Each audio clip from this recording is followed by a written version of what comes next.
The Ford Transit, if you didn't know, is the most popular van around the world. So in a way, you could say that it's what makes the world go round. This weird looking thing is one of the coolest cars I've ever spent a week with, and it's the 2019 Ford Transit Connect passenger van. In the titanium trim, as the one right here, which is the top of the line, it costs 37,000 Canadian dollars, and it comes with a 2.0-liter GDI 4-cylinder engine, which makes 150 horsepower and 144 pound-feet of torque, and it drives the front wheels via an 8-speed automatic transmission. Yeah, it's not the fastest thing in the world, it's actually quite slow, but there is a positive side to poor performance, and that's fuel economy. This thing is much better than your typical North American minivan, so if you want to save some gas, there you go. 0 to 100 kilometers an hour comes in 12.7 seconds. But the engine is always able to smoothly bring this thing up to speed, so you'll never find yourself holding up traffic. For fuel economy, I've been averaging about 10.5 liters per 100 kilometers, which is just a little bit over what they advertise as the combined average, so it's pretty good too. You can also get this with a smaller 1.5 liter turbo diesel engine, or if you're ordering for a fleet, you can get a 2.5 liter IVCT. The 2.0 liter though is the one I would get. The exterior design is a little bit funky. It has weird proportions. The windscreen seems to extend a little bit higher than what the front hood design would suggest. And from there on, it's pretty much square, making the most out of interior space. The rear sliding doors have a visible rail and they open very wide. And speaking of wide, look at this tailgate. It is by far the widest and tallest thing I've ever seen. It's like the largest rear opening ever. Unless you're Steve, he might beg to differ. The exterior is complemented by some nice looking 16-inch alloy wheels, which make it look a touch more executive rather than a shuttle bus. Inside, the titanium one we have here has room for 6 people, as the middle row has captain chairs. They can fold and slide, so you can play around with the layout to suit your capacity needs. The second and third row can all fold, but the third can also slide, so you can play around with that layout to suit your capacity needs.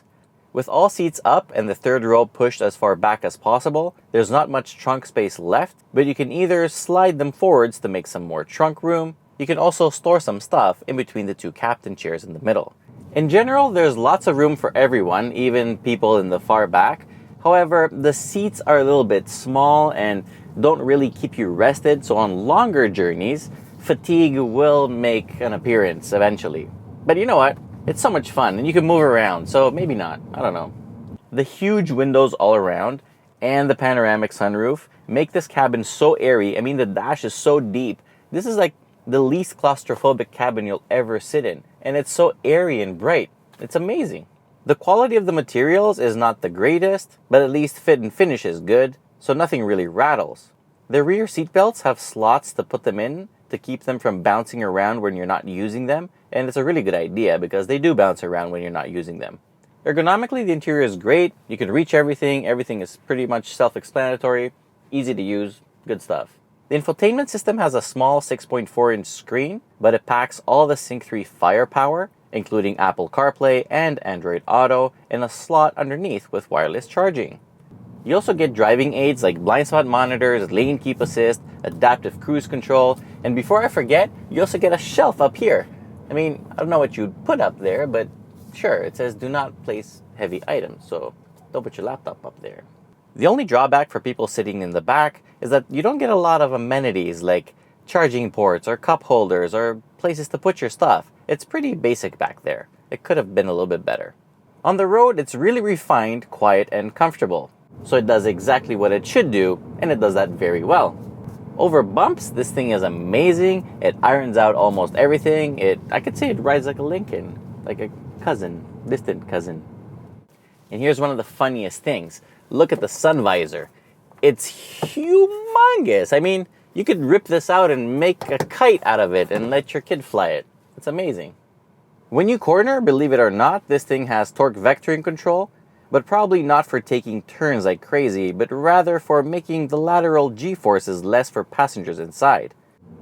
It does handle well though. I mean, if you're gunning it to pick up your crew and you're running late, it'll help you get there on time. I mean, it's pretty fun. The steering feels good, and so do the brakes, and they actually work pretty well. It's not as bulky as a minivan, it's very comfortable and easy to drive, and it comes with all the features you really need at a price that's very competitive. Overall, I have to say I like it a lot, and you know what? It's like a European minivan. It's a little bit more compact on the outside, so if you need a minivan for your family but it doesn't fit in your garage, maybe this could be a good alternative. Overall score, 8 out of 10. Perfect.